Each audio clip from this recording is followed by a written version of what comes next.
সবাই ভীষণ আপ্লুত, আমি জানি সবাই খুব এক্সাইটেড। ওনাদেরকেও আমার অনেক অনেক ধন্যবাদ, ভালোবাসা, সবকিছু এত আন্তরিকতা আমি পেয়েছি মেদিনীপুরের মানুষের কাছ থেকে, সাধারণ মানুষের কাছ থেকে আমি এত আন্তরিকতা, এত ভালোবাসা পেয়েছি যে 2.5 বছর ধরে, আপনারাও জানেন, এটা আমাকে আলাদা করে বলতে হবে না, যে ভালোবাসার টানে আমি বারবার কিন্তু এসেছি, কাজ করেছি এবং চেষ্টা করেছি যে যতটা পেরেছি নিজের মতো করে এই শহরের এবং আমার গ্রামাঞ্চলে যারা যারা আছেন তাদের উন্নয়নের কথা ভেবে যতটা পেরেছি আমি করেছি।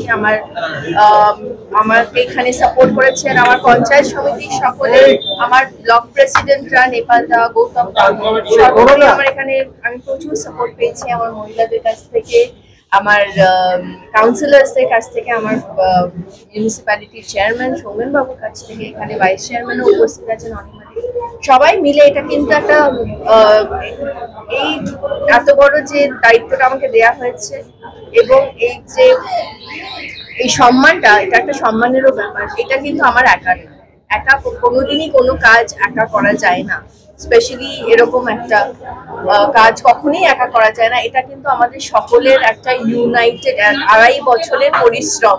তাই এটা এই যে আমি প্রার্থী হয়েছি, এটা আমি আমার মেদিনীপুরের সকলে যারা যারা আমার পাশে ছিলেন তাদেরকে ডেডিকেট করলাম। এই নির্বাচনের মূল স্লোগান কি হবে? এই নির্বাচনের মূল স্লোগান হবে যে বাংলা এখনো দিদিকেই চায় এবং মামাটি মানুষ দিদিকেই চায় এবং আমাদের উন্নয়ন হচ্ছে আমাদের। লড়াইটা কতটা কঠিন? যুদ্ধক্ষেত্রে লড়াই কঠিনই হয়। আমি যুদ্ধে নেমেছি, এটা এক্সপেক্ট করা বোকামি যে লড়াই কঠিন হবে না, but everything is fair in love and war. যুদ্ধে আমি 1 ইঞ্চিও জমি ছাড়বো না, আমরা কেউ ছাড়বো না। আমার এখানে যারা যারা আছে আমরা সবাই ওয়ারিয়ার্স এবং আমরা কেউ 1 ইঞ্চিও জমি ছাড়তে ছাড়বো না। আমরা শেষ অবধি লড়াই করে যাব এবং লড়াই হবে।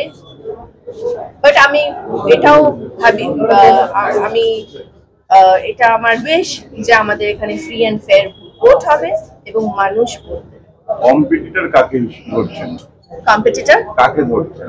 আমি কে ধরার কম্পিটিটর? আমার অপোজিশনে যারা থাকবে তারা আমার অপোজিশন, তারা আমার অপোজিট সাইডে যারা ক্যান্ডিডেটস থাকবে তাদেরকে আমি কম্পিটিটর মনে করি না।